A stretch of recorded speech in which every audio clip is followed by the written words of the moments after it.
భారత గగనతల రక్షణ వ్యవస్థకు S-400 సిస్టమ్ కీలకంగా మారింది. అందుకే ప్రతి చోట చర్చ S-400. పాక్ ప్రయోగించిన మిసైల్ మొదలుకొని గగనతల దాడులన్నింటినీ కూడా S-400 ఇంత సమర్థవంతంగా తిప్పి కొట్టిందో చూసాం.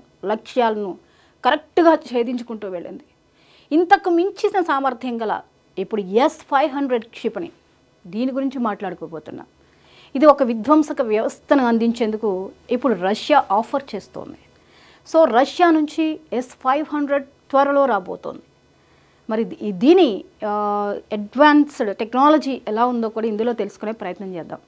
ఇక దేశీయంగా వీటిని తయారు చేద్దామని కొంత ప్రతిపాదనలు అయితే ఉన్నాయి S-500ని.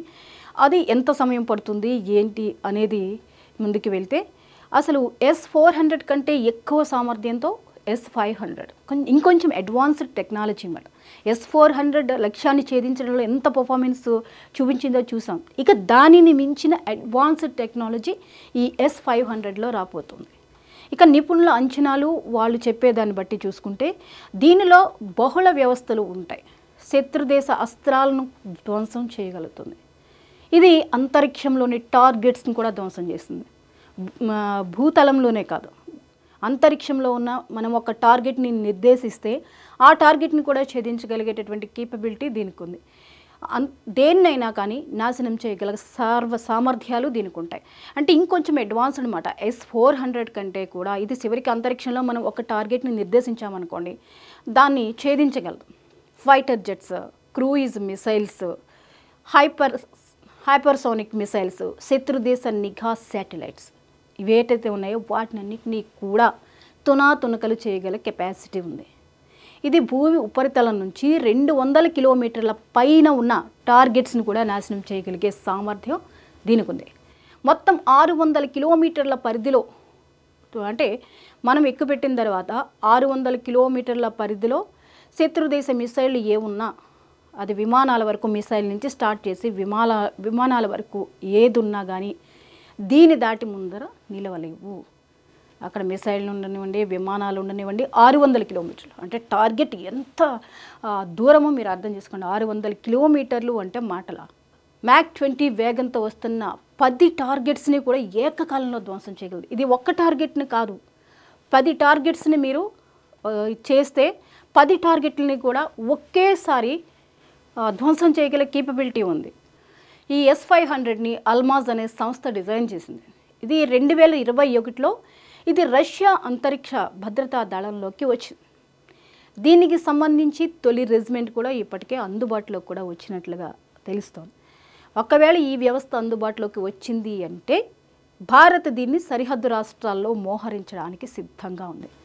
పంజాబ్, రాజస్థాన్, ఈశాన్య రాష్ట్రాలు, లడాక్, అరుణాచల్ ప్రదేశ్లతో పాటు తీర ప్రాంతాలు ఏవైతే ఉన్నాయో, మనం తీర ప్రాంతాలుగా చెప్పుకునే ముంబై, చెన్నై, వైజాగ్, ఈ నగరాలన్నింటికి కూడా రక్షణగా మోహరించే అవకాశం ఉంది S-500ని.